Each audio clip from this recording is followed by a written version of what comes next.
सभी दोस्तों का सादर अभिनंदन। लास्ट चैप्टर में हमने एक फ्रंट एंड और एक बैक एंड की एप्लीकेशन बनाई थी।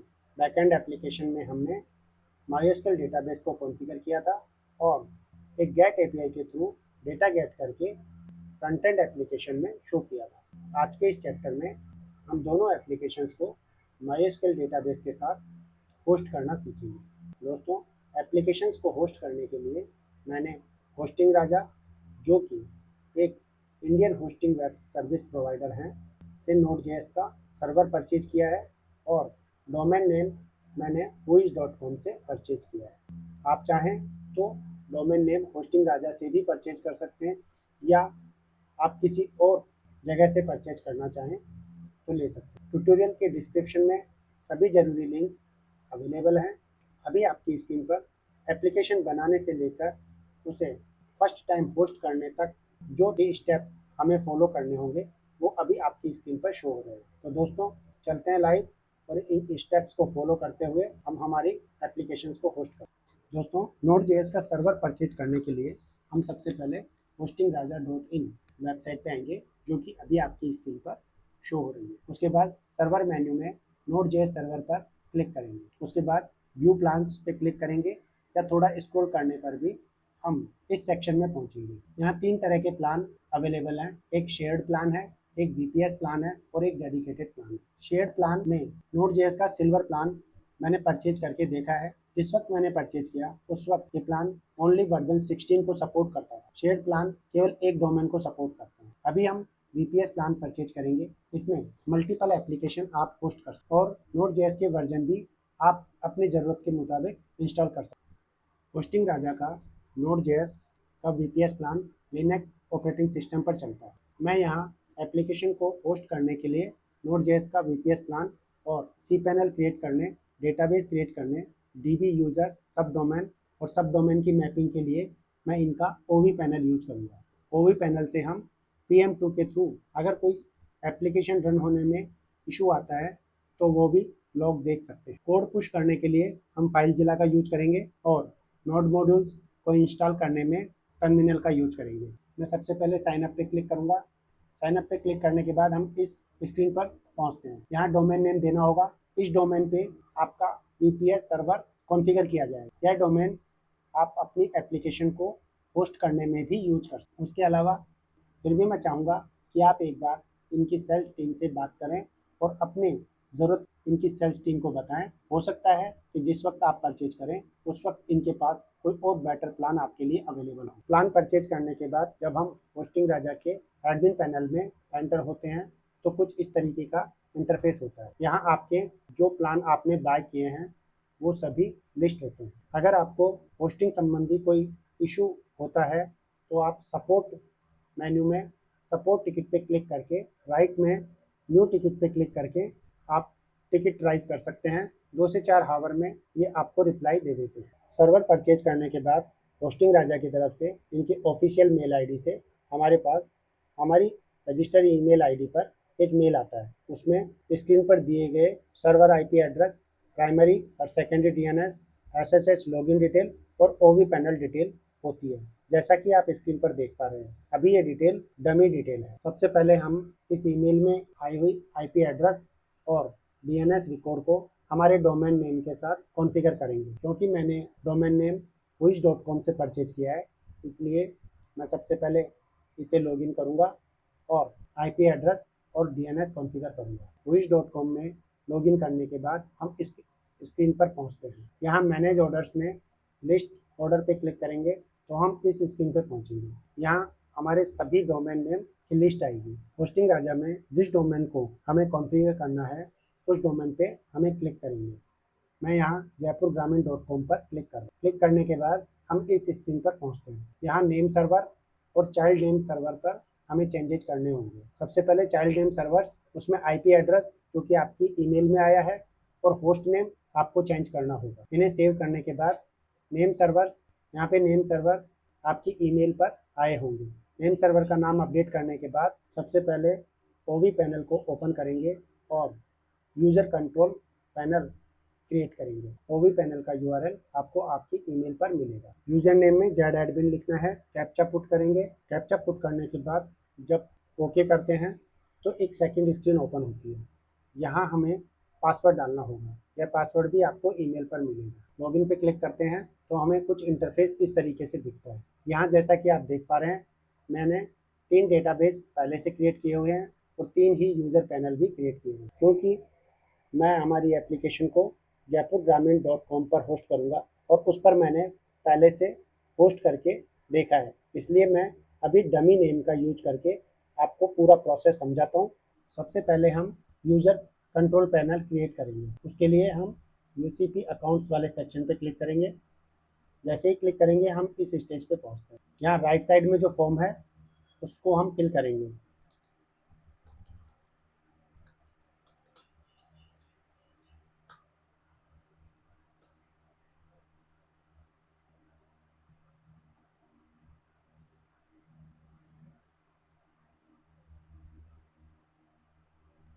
कुछ ही सेकंड्स में हमारा डोमेन नेम कॉन्फ़िगर हो चुका होगा। देखिए यहाँ सबसे लास्ट में जयपुर ग्रामीण 1 जो कि यूज़र नेम है शो हो रहा है। अब हम हमारी एप्लीकेशन के एडमिन पैनल और बैकएंड पैनल के लिए सब डोमेन क्रिएट करेंगे। उसके लिए हम हमारे सी पैनल के यूज़र नेम पे क्लिक करेंगे और यहाँ से लॉगिन पे क्लिक करेंगे। क्लिक करने के बाद हम दूसरी टैब पे पहुँचेंगे। यहाँ हमें डोमेन नाम से एक सेक्शन दिखाई दे रहा है। उसी में सब डोमेन नाम से भी एक बटन है। इस पर क्लिक करेंगे। क्रिएट ए न्यू सब डोमेन वाले सेक्शन में हमें सब डोमेन का नाम देना है। एडमिन आगे का जो नेम है वो ऑटोमेटिक यहाँ से ऐड होगा। सब डोमेन क्रिएट करते समय मैं यहाँ create a new home directory को ही सेलेक्टेड रहने दूंगा और क्रिएट पे क्लिक करूँगा। राइट साइड में न्यू क्रिएटेड सब डोमेन की लिस्ट शो हो रही है। मुझे एक सब डोमेन और क्रिएट करना है बैकएंड। उसके लिए भी मैं create a new home directory he selected रखूँगा और क्रिएट करूँगा। दोनों की लिस्ट हमारे राइट साइड में अभी शो हो रही है। अब हम फाइल जिला ओपन करेंगे और हमारा कोड फाइल जिला से पुश करेंगे। इसके बाद हम हमारी एप्लीकेशन के लिए डेटाबेस यूज़र और डेटाबेस क्रिएट करेंगे। हम इस स्क्रीन से डीबी सेक्शन में डेटाबेस के लिए माइस्क्यूएल डेटाबेस और यूज़र के लिए माइस्क्यूएल यूज़र 2 बटन शो हो रहे हैं। हम सबसे पहले डेटाबेस क्रिएट करेंगे। इस पर क्लिक करने के बाद हम इस स्क्रीन पर पहुंचेंगे। यहाँ हम हमारे डेटाबेस का नाम देंगे और क्रिएट कर हमारा जयपुर ग्रामीण 1_टेस्ट नाम से डेटाबेस क्रिएट हो चुका। अब हम दोबारा पहले स्क्रीन पे जाएंगे। यहाँ डीबी पे क्लिक करके भी जा सकते हैं। अब हम यूज़र क्रिएट करेंगे। यूज़र पे क्लिक करेंगे। यहाँ से मुझे यूज़र क्रिएट करना है। मैं यहाँ एडमिन लिखता हूँ और पासवर्ड के लिए जनरेट पासवर्ड पे क्लिक करूँगा।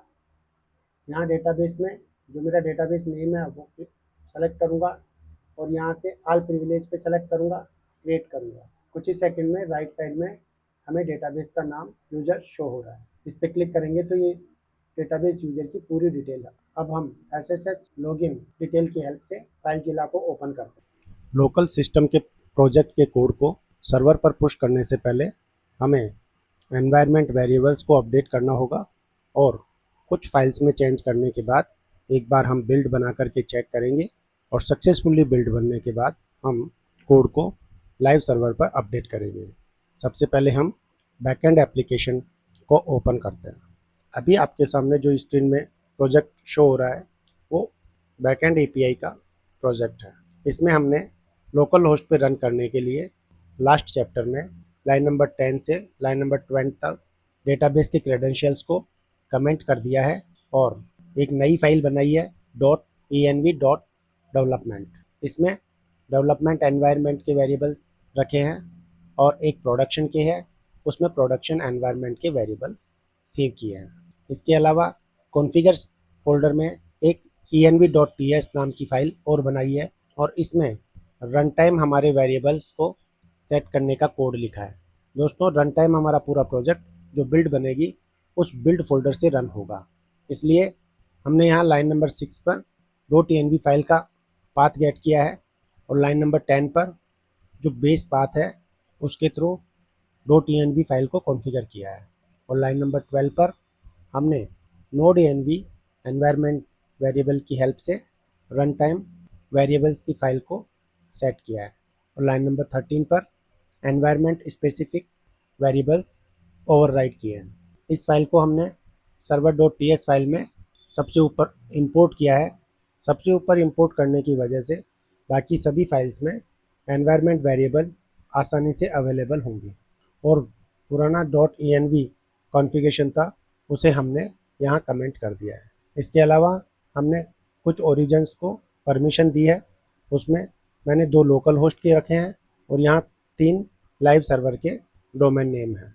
हमारी एप्लीकेशन अभी इन 5 पे रन होगी। बाकी सेटअप server.ts फाइल में एज इट इज़ है।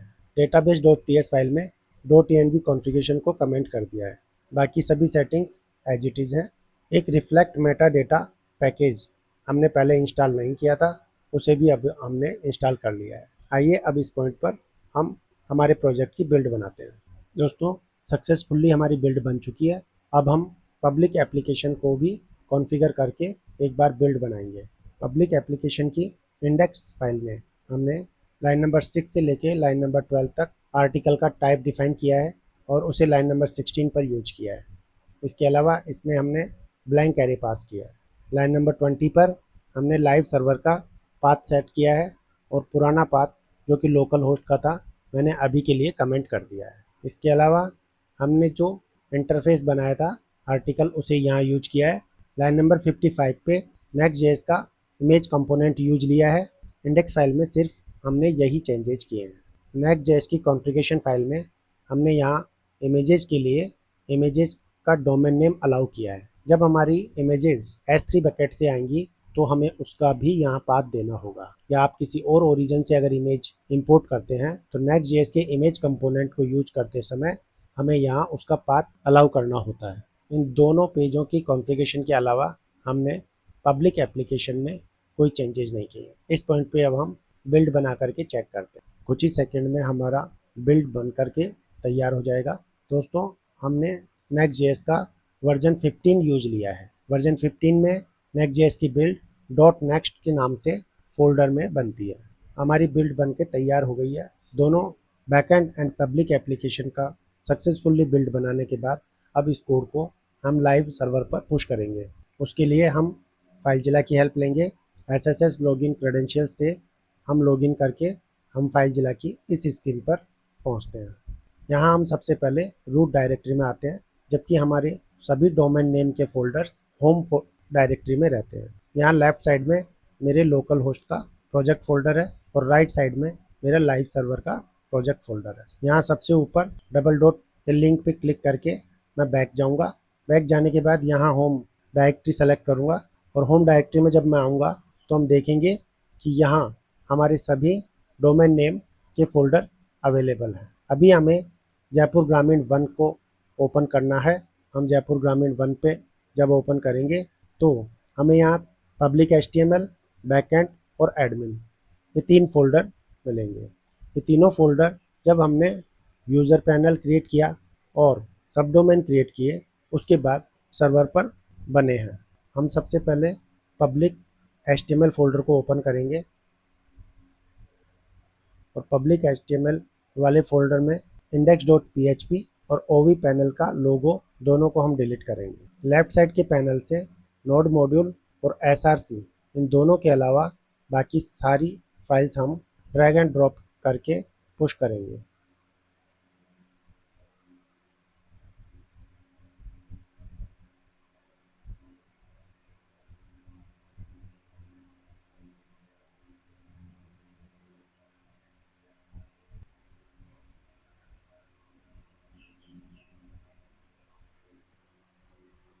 हमारी सभी फाइल्स पुश हो चुकी हैं। अब हम इसी तरह बैकएंड एप्लीकेशन की भी सभी फाइल्स पुश करेंगे।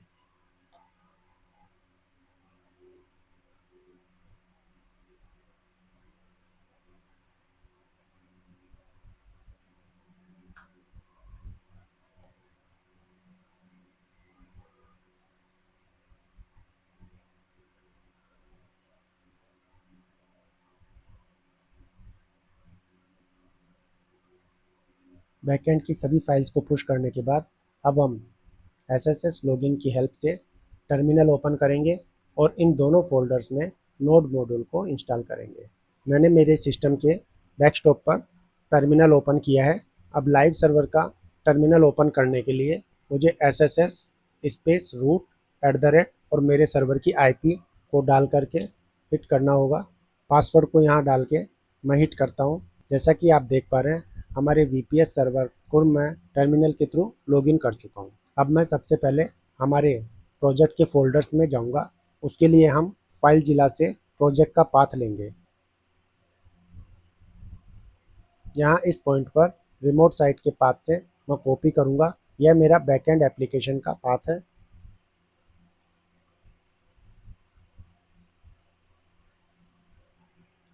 और उस फोल्डर में जाने के लिए cd कमांड का यूज करूँगा। अब हम बैकएंड फोल्डर में आ गए हैं।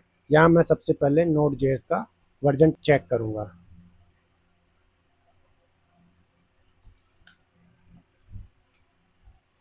यहाँ अभी बाय डिफ़ॉल्ट 18.20.8 वर्जन हो रहा है। हमारे लोकल होस्ट पे हमने एप्लीकेशन को 20.19 पे बनाया था। एक बार हम लोकल होस्ट का नोड वर्जन चेक करते हैं। बैकएंड एप्लीकेशन का नोड वर्जन 20.19.3 है। सबसे पहले हम यही वर्जन लाइव सर्वर पर भी एक्टिव करेंगे। लाइव सर्वर पर सेम वर्जन एक्टिव करने के लिए मैं यहाँ पहले nvn कमांड से वर्जन चेक करूँगा।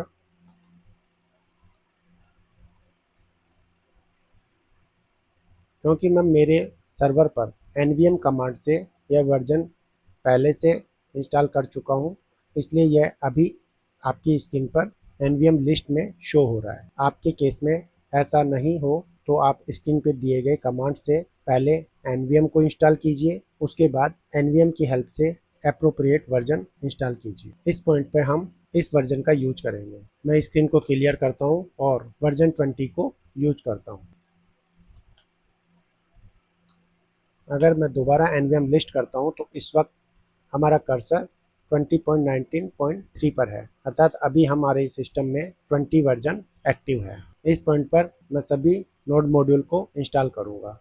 लाइव सर्वर पर प्रोडक्शन एनवायरनमेंट में नोड मॉड्यूल को इंस्टॉल करने के लिए हम pm i -prod कमांड का यूज करते हैं। -prod कमांड का यूज करने से डेव डिपेंडेंसीज में अवेलेबल सारे पैकेज इंस्टॉल नहीं होते हैं, डिपेंडेंसीज में अवेलेबल पैकेज ही इंस्टॉल होते हैं।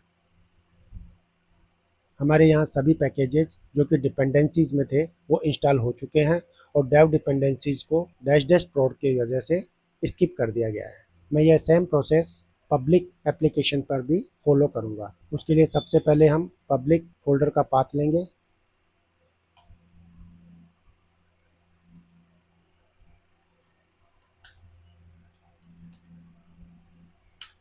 फोल्डर में जाएंगे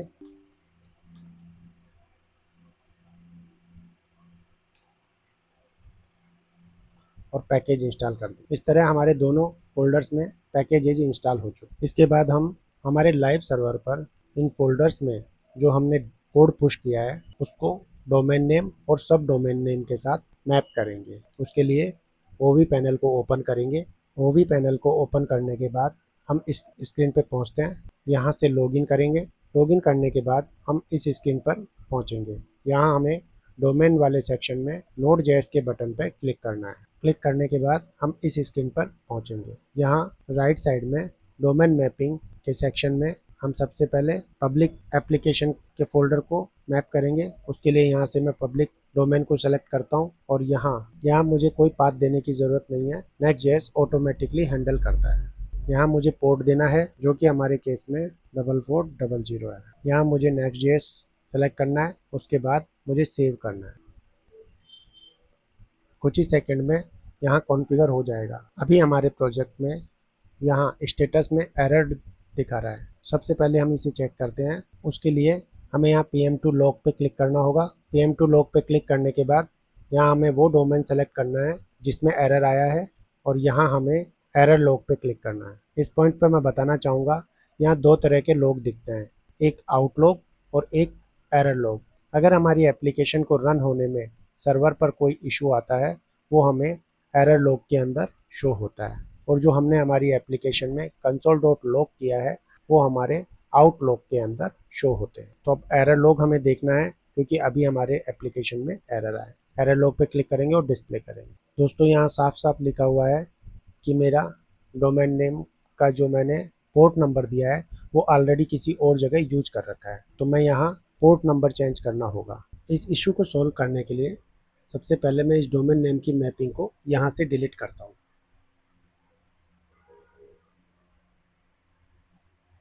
और हम हमारी पब्लिक एप्लीकेशन की डोमेन मैपिंग को डिलीट करने के बाद हम हमारे कोड में यहाँ हमने जो पोर्ट नंबर 4400 दे रखा है उसकी जगह 4411 रखेंगे और एक नीचे वाली लाइन में भी 4411 करेंगे। दोनों जगह पोर्ट नंबर चेंज करने के बाद हम एक बार दोबारा बिल्ड बनाएंगे।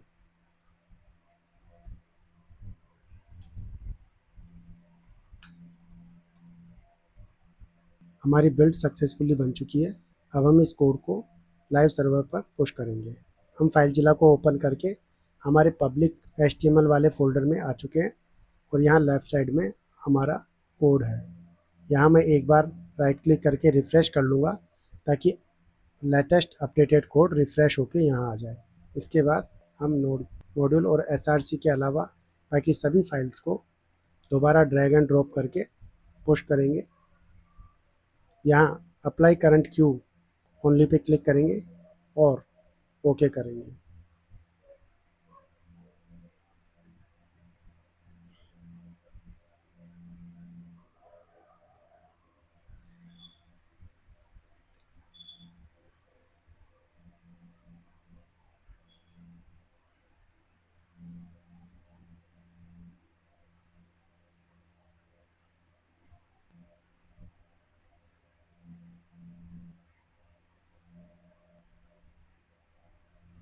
हमारा कोड सक्सेसफुली पुश हो चुका है। अब हम दोबारा ओवी पैनल पे चलेंगे। ओवी पैनल की इस स्क्रीन पर हम फिर से हमारे डोमेन नेम को मैप करेंगे। यहाँ फ़ोल्डर में यहाँ पाथ कुछ नहीं देना है मुझे। यहाँ मैं 4411 दूंगा और यहाँ नेक्स्ट.js सेलेक्ट करके सेव करूँगा। हमारा डोमेन नेम सक्सेसफुली मैप हो चुका है और स्टेटस ऑनलाइन दिखा रहा है। इसी तरीके से हम हमारी बैकएंड की एप्लीकेशन का डोमेन भी मैप करेंगे, लेकिन बैकएंड की एप्लीकेशन के डोमेन में हमें यहाँ फ़ोल्डर का पाथ देना होगा dist/server.js। server.js हमारे एप्लीकेशन की मेन फाइल है और dist हमारी बिल्ड का फ़ोल्डर नेम है। यहाँ पोर्ट मुझे 4422 देना है और यहाँ मैं इसे Node.js सेलेक्ट करके सेव करूँगा। जैसा कि आप देख पा रहे हैं हमारी दोनों एप्लीकेशन सक्सेसफुली मैप हो चुकी है। दोस्तों, ये सारा प्रोसेस मैंने आपको समझाने के लिए एक डमी डोमेन को यूज करके प्रोसेस किया है, लेकिन डमी डोमेन को हम लाइव सर्वर पर चेक नहीं कर सकते। इसलिए जो हमारा रियल डोमेन है अब हम उस पे चल के हमारी एप्लीकेशंस को चेक करेंगे। हमारा रियल डोमेन jaipurgramin.com है। मैं इस पर क्लिक करूँगा। यहाँ से इसके यूज़र पैनल को लॉगिन करूँगा और यहाँ इसमें डोमेन सेक्शन में Node.js बटन पे क्लिक करेंगे। यहाँ क्योंकि मैंने पहले से jaipurgramin.com पे मेरी पूरी एप्लीकेशन पुश करके रन की हुई है, इस वजह से मैं इस डोमेन को आपको दिखाने के लिए यूज़ ना करते हुए मैंने डमी डोमेन का सहारा लिया। लेकिन अब हम बैकएंड की एप्लीकेशन node.jaipurgramin.com पे और पब्लिक एप्लीकेशन को public.jaipurgramin पे सर्व करेंगे।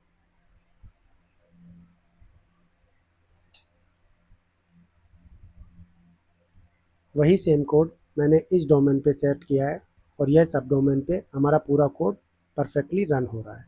इसी तरीके से हमारी बैकएंड की एप्लीकेशन node.jaipurgramin.com को लेके अगर मैं रन करता हूँ तो यह भी सक्सेसफुली रन हो चुकी है और मुझे वेलकम मैसेज शो हो रहा है। दोस्तों, इसी के साथ हमने दोनों एप्लीकेशन को सक्सेसफुली लाइव सर्वर पर डिप्लॉय कर दिया है और हमने दोनों एप्लीकेशन को रन करके चेक भी किया है। आगे के सभी चैप्टर्स में पब्लिक डोमेन की एप्लीकेशन हम public.jaipurgramin.com पे देखेंगे और बैकएंड की एप्लीकेशन के लिए हम node.jaipurgramin.com का यूज करेंगे और एडमिन पैनल की एप्लीकेशन के लिए हम admin.jaipurgramin.com का यूज करेंगे। एडमिन पैनल की जो एप्लीकेशन है वो हमने अभी तक बनाई नहीं है, लेकिन आप सेम एप्लीकेशन को बना करके और इस डोमेन नेम को सेट करके इस पे डिप्लॉय करके चेक कर सकते हैं। अगर फिर भी कहीं कोई इशू आए तो आप मुझे कमेंट कर सकते हैं। दोस्तों, आज के इस चैप्टर में हमने फ्रंट एंड की पब्लिक एप्लीकेशन और एक बैकएंड की एप्लीकेशन को होस्टिंग राजा के VPS Node.js सर्वर पर MySQL डेटाबेस के साथ होस्ट करना सीखा है। फ्रंट एंड की एक एडमिन एप्लीकेशन को एक्सरसाइज के रूप में आपको होस्ट करना है। फिर भी कहीं कोई इशू आता है तो आप मुझे व्हाट्सअप कर सकते हैं। नेक्स्ट चैप्टर में हम बैकएंड में Node.js एंड MySQL के साथ user registration and login setup करना सीखेंगे। तब तक के लिए सादर प्रणाम।